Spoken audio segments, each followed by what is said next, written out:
they have brothers with fences on it. I don't even know if it's on here.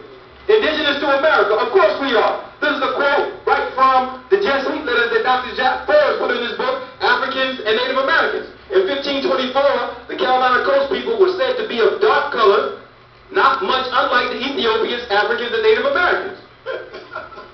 Right here for you. From 1549 through 1565, the letters of the Jesuit missionaries. You have to understand that the Spanish people, who were the conquistadors, were some of the first Albions and Europeans to come amongst us. Look at what they wrote. This is their witnessing. Missionaries in Brazil usually address to colleagues in Portugal or Spain, frequently referred to the Americans as Negroes.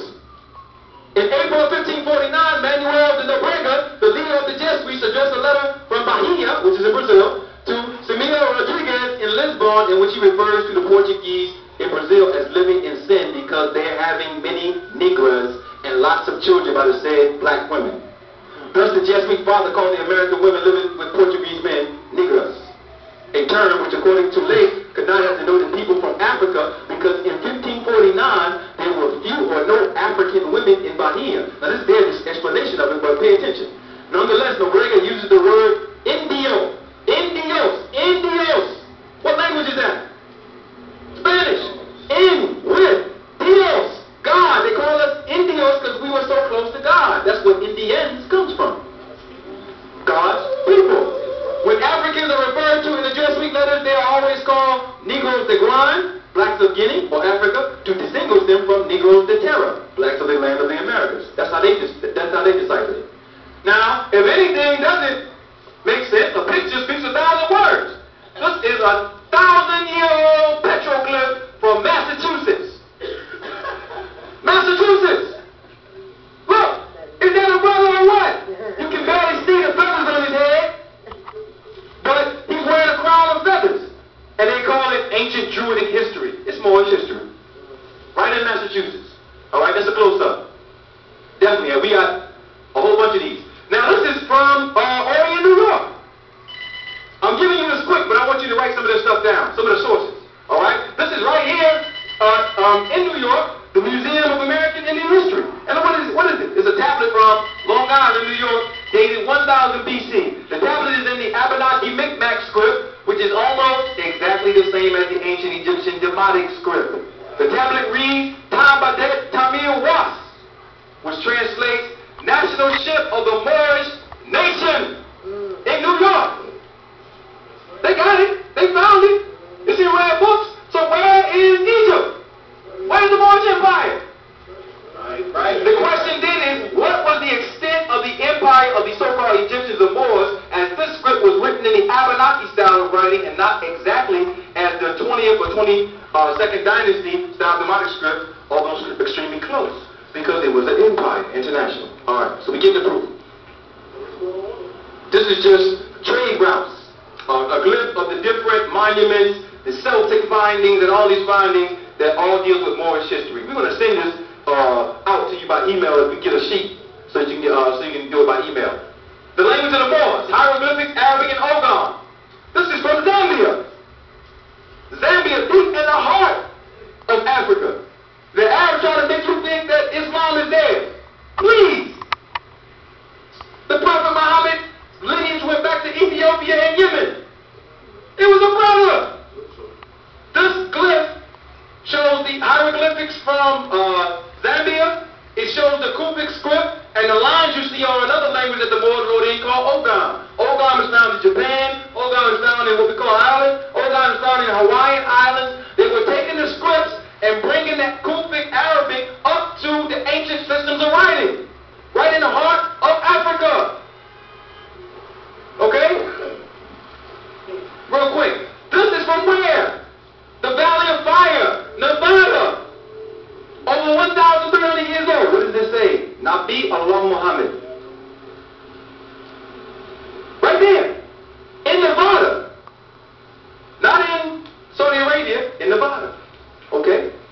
So, the Atlantic Ocean is a mirror. Amu Yisrael. The Moors in America again. Okay?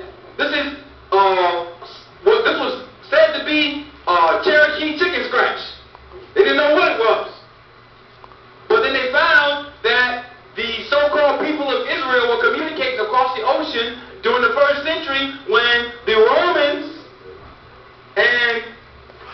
the Yahad, these Jewish white boys were trying to take over the lands from the Essenes, the Coptics. All right? So our people were communicating about what was going on over the ocean, right here. This is a unified history. That's what I'm trying to tell you. Okay? Another Hebrew script, so-called Phoenician or Greek. We created the Greek language.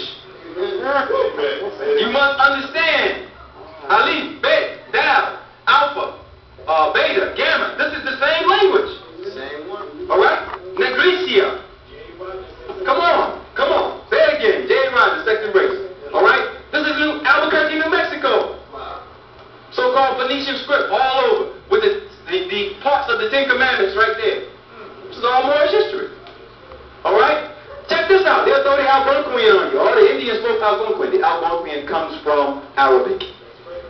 The Palmarian, which is the language, the figures changed, but the phonetics didn't. The vibration didn't. So this is ancient Palmarian. You can barely see it in this corner right here. All right? This is the equivalent English letter, and this is the Kufic script. All right? And who wrote in this Palmarian? The Ojibwe, the Abenaki, the Micmac. Come on. Close up. You can see it. The Algonquian script comes from the ancient Kufic. The word Algonquia means the frogs, or the land of the frogs, which was dealing with the ancient Osirian birth ritual. Okay? Right here, the Eye of Baal. This is where you get the words Bay and El from, that you carry a title. Baal, the master. All right? You can see the Eye of Baal all the way to the right. In the middle, you see the Eye of Baal. Where at? In Iowa. Pontotoc Stele. All right? This was found, I believe it was in Oklahoma. Okay? And as you can see, when you read, it says, when Baal-Ray rises in the east, the beasts are content, and when he rises his face, they are displeased. All right? This was a hymn to the Aton, extraction of the hymn to the Aton that was given by Pharaoh Akhenaten of the Amarna dynasty. Amor. Moors. 15 more minutes. Good.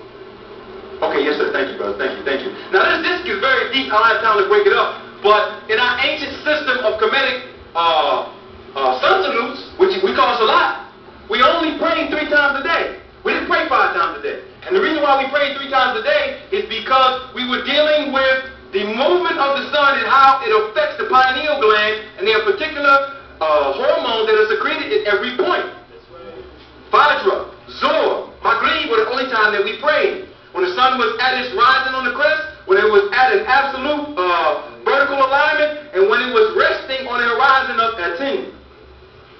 Okay, that's when we made prayer. And if you read in the Quran, then you can translate right in Surah 17 all throughout. It tells you that you should only be making the sun salutes 3 times a day. They made 5 times a day and put it in their hadith to take us off rhythm. We are the rhythmic people. We are off rhythm. This stele actually breaks down the prayer. Okay? And that also coordinated in the solar year with 3 particular times that the earth and the sun made alignments with the star system that was the root of our cosmology, Sirius. Okay? This stuff is crazy, man. They flipped this whole thing upside down. But we let them do it, so we got to fix it. Okay, continental flag. I heard one of my elder boys write out that this is not our flag. That's wrong. It is our flag. This is a continental flag that we flew. I'm going to show you the pictures of it. Okay? Right here, after this speech, this is a quote from a book written by a Caucasian. Oh man, what's this book's name? We're going to just keep that. I'll pull it up. After the speech, and Onondaga Chief requested permission to give John Hancock an Indian name. The Congress graciously consented, and so the president was renamed Karen Daun, which meant Great Tree. This is in 1775. That's when the flag first went up. Okay? This was the Continental Congress. All right? We were initiating these Europeans. With the chief inside of all the Congress on the eve of American independence, the impact of the Aboriginal people's ideas on the founders is unmistakable. History is indebted to Charles Thompson, an adopted Delaware, remember the code names now, whose knowledge of and respect for American Indians is reflected in the attention that he gave to the ceremony in the records of the Continental Congress. We're going to go further. Now you can barely see this, man. I got a second picture you can see. But right here is a brother with a rifle. This is taken from J.A. Rogers, a sketch. He's holding the Continental flag. On this side is the British flag. Showing a Moor right here picking out General Pitcairn. And they call him Salem Poor. Or Benjamin Bunker, because it was on Bunker Hill. And the word bunker is Banneker. And we can go and find this gentleman's took part in the 1790 census. American census was the first census. Alright? Oh man. We don't have enough time to go through it, but we're going to get there. Charles Thompson, again, was initiated by the Moors. As a young man, Thompson was adopted into the Delaware Nation in 1757. The Delawares called him, this is Arabic, Waj Walu Manad, the man who tells or brings forth the truth. We gave him the seals, the two seals that you see on the back of the dollar bill. And we have the scripts from the Abenaki to show that they had the seal, our ancestors. Yeah, these were Africans. Yeah, these were black people. Yeah, these were Aboriginal people. They're us. This is the missing Indians that they're talking about. Alright? It was Thompson who was faithfully recorded. Listen to what he says. The ceremony bestowing the Iroquois name on John Hancock in 1776. Remember the movie National Treasure? John Hancock and Charles Thompson signed the back of the Declaration of Independence. A map. It's a map, alright? One example of the legacy his interest in Native America left us in archival documents years after the American Revolution. Benjamin Rush asked Thompson, this is Benjamin Rush, a doctor who was best friends with Benjamin Banneker, asked Thompson to write a history of the American Revolution, but Thompson declined. Now this is the man who kept the records for the government of the United States of America from 1774 all the way to 1789. Look at what he said about writing the history. I ought not, for I shall contradict all histories of the great events of the Revolution.